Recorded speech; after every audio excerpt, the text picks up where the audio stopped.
Laurent Viguière, vous nous a rejoint sur ce plateau. Vous êtes l'ancien porte-parole des pompiers de Paris. Vous avez participé bien sûr à de très nombreuses opérations d'urgence.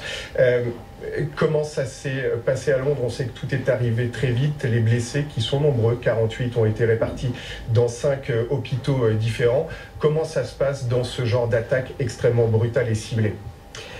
Ce qu'il faut noter, ce qui est très important depuis les attentats de Paris 2015, c'est cette importance de concertation, de travail en commun avec les forces de police, les forces de sécurité intérieure, de manière à mettre en place un dispositif qui soit adapté à la situation. En même temps, faire attention aux suraccidents, aux surattentats, à la gestion aussi de la panique, des foules.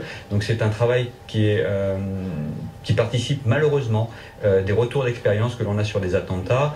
Et là, je dois saluer aussi les forces anglaises qui sont intervenues. Nous avons monté avec les pompiers de Paris, juste après les attentats, un an après, une réunion des grands états-majors des pompiers européens. Quasiment la totalité des pays européens sont joints à Paris sur ce séminaire. Et il y a un vrai travail aussi de concertation et je ne trahirai pas de secret sur le plateau, bien évidemment, vous le comprendrez, nos téléspectateurs aussi, sur le travail aussi qui est lié avec l'intervention des secours, en même temps sous ce qu'on appelle une situation tendue, avec les forces de l'ordre, avec la police, avec la gendarmerie, avec les forces spéciales, puisqu'il faut en même temps porter secours aux victimes, mais également faire attention à ne pas surexposer les personnels de secours. Donc vous voyez bien que c'est un travail aussi qui demande, au même titre que le renseignement, un travail efficace entre les différentes forces. Donc on le rappelle, il y a 4 Français blessés lors de cette attaque. Alors il y a les personnes qui ont été blessées, mais aussi les personnes qui ont assisté à cette attaque. Est-ce qu'il y a des cellules d'aide psychologique qui sont mises en place? Comment est-ce que ça se passe pour les personnes qui n'ont pas été blessées directement? Alors, vous avez tout à fait raison, il faut le souligner, il y a le choc physique, il y a le choc et les blessures par arme qui sont terribles.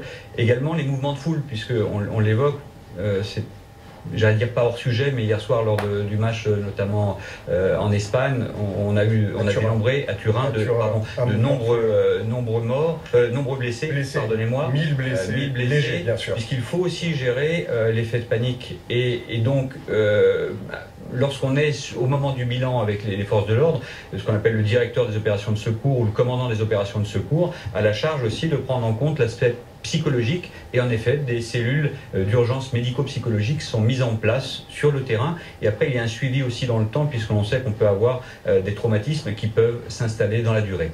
Donc c'est-à-dire qu'il ne faut pas hésiter à demander de l'aide dans ce genre de cas?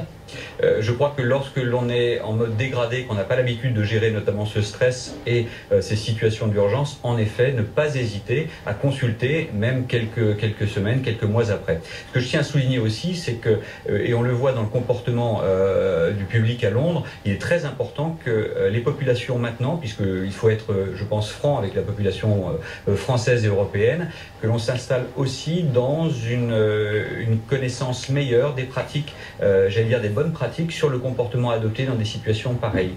On a eu des affiches fournies par l'État, le ministère de l'Intérieur, sur la conduite à tenir en cas d'attentat. Là aussi, j'invite, puisque c'est fondamental pour les forces de l'ordre aussi, on le voit bien, à respecter ces consignes-là et être aussi acteur de sa sécurité, ne pas tout attendre des forces de l'ordre ou des forces de sécurité intérieure.